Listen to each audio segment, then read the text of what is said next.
اعوذ بالله من الشیطان الرجیم بسم الله الرحمن الرحیم شروع په نام الله چې بخون کو مهربان دی ګرانو کتونکو مقدر زوق په لوسه کې موجود یم پېښور کې دا یو ماشوم کور د تلې دی اتمه ورځ ده پلار به ورته چېرته سپېړه ورکړې نو هغه سپېړه نه وه د هغې د وجې عبدالکریم خپل کور پرېښی دی او اتمه ورځ ده چې کور کې نشته نو عبدالکریم بچی که دا ویډیو ګوري راشه کور ته پلار درپسې جړېږي مور دی هسپتال کې ده دا خویندې درپسې جاړي کور ته راشه ګرانو کتونکو ویډیو زیات نه زیات شیر کړئ د الله رضا لپاره چې دا یو زوی دی دا پیدا شي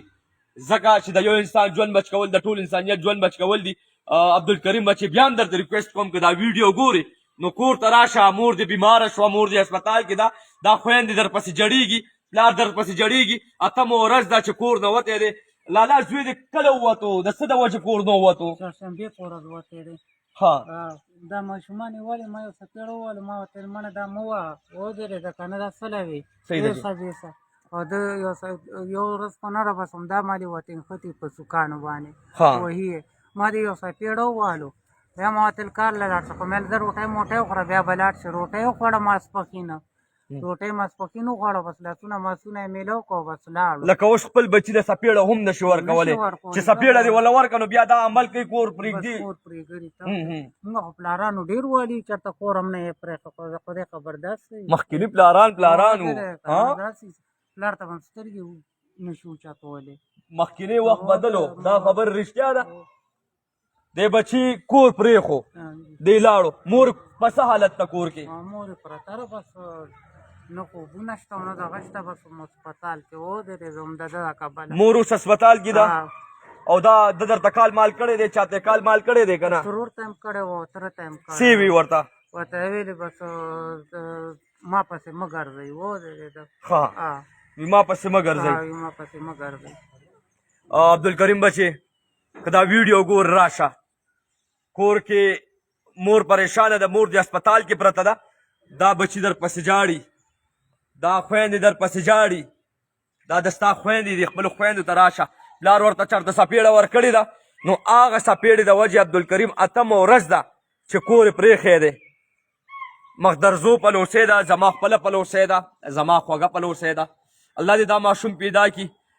مونږ به درله ویډیو هم ورکړو دغه ویډیو زمونږ هم روانه ده ډېر خلک لایف ناست دي ګوري دي اخیره کې زوی دپاره څه پیغام ورکړې بس دې راشي کور ته خپلې مور له ودرېده مور ورپسې خفه ده او مور اوس هسپتال کې ده هسپتال کې هم د ده کبله د ده د وجې هسپتال کې ده الله به پیدا کړي او کوم ځای نه درته کال کړی سنبدال ګرانو کتونکو پښتنو که سنبدال کې چېرته زما تکړه رور وي پښتون رور وي الله پاک دې وکړي چې هلته زما تکړه روریان شته نو په دغه نمبر رابطه وساتئ او دغه هلک پسې لږ منډه تړه ووایي چې دغه هلک پیدا شي ځکه چې کور کې مور زیاته پریشانه ده مور بلکې هسپتال کې ده او دا بچي ورپسې هم خفه دي رور دې څه شو تلی دی ولې لاړو تاسو ته څه خبرې کولې ستاسو په سر پلار ولا سپېړه ورکړه کور یې پرېښو اوس ورته څه وې مور مې بیماره ده هسپتال کې ده ورپسې خفه ده مور دې هسپتال کې ده ورپسې خفه ده عبدالکریم پسې خفه ده عبدالکریم دې راشي ورته ووایه وی راشه کور ته کریم دې راشي وی راشه کور ته ته ورته څه وې وی کور ته راشه وی ټول درپسې خفه دي ټول درپسې خفه دي همې هسپتال کې ده وی راشه کور ته خفه ده ورپسې ګرانو کتونکو موږ ته خو پروګرامونه ډېر زیات دي خو چې کله ایمرجنسي راشي نو زما دا پیج هم د دې خلکو دپاره دی د دې غریب بېوسه یتیم که هغه نشه کې ککړ خلک وي د دغه خلکو دپاره دی انشاءالله زما وس مطابق سم کېږي زه به داسې خلکو سره ولاړ یم اواز به وله هم اوچتم خو کتونکو تاسو ته ویمه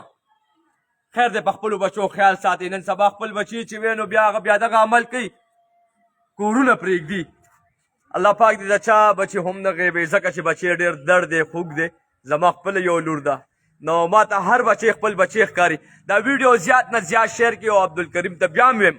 چې راشه که چاته هم معلومات وي نو په دغه نمبر رابطه وساتئ الله دې وکړي چې دا ماشوم پیدا شي او کور ته په حیا په عزت راشي تل اوسئ آباد اوسئ کامیاب اوسئ پښتنو چې تاسو مونږ سپورټ کوئ مونږ سره ولاړي او مونږ سره مینه او محبت ساتئ دا عبدالکریم دی جی دا عبدالکریم دی اتم ورځ ده چې کور نه وتی دی دا ویډیو زیات نه زیات شیر کړئ چې دا ماشوم پیدا شي د مخدرزو پلورسی دی، زما خپله پلورسی، خوږه پلورسی او ښایسته پلورسی. د مخدرزو پلورسی دی، که چاته هم معلومات دي مخدرزو پلورسی ته رورسوئ. الله هم تل خوشحاله کامیاب ساته، چې هر چېرته خپل دعاګانو کې زیات یاد ساتي. مال او زما خوږ ورور وسیم جان له اجازت راکړئ. الله هم تل خوشحاله کامیاب ساته. الله حافظ.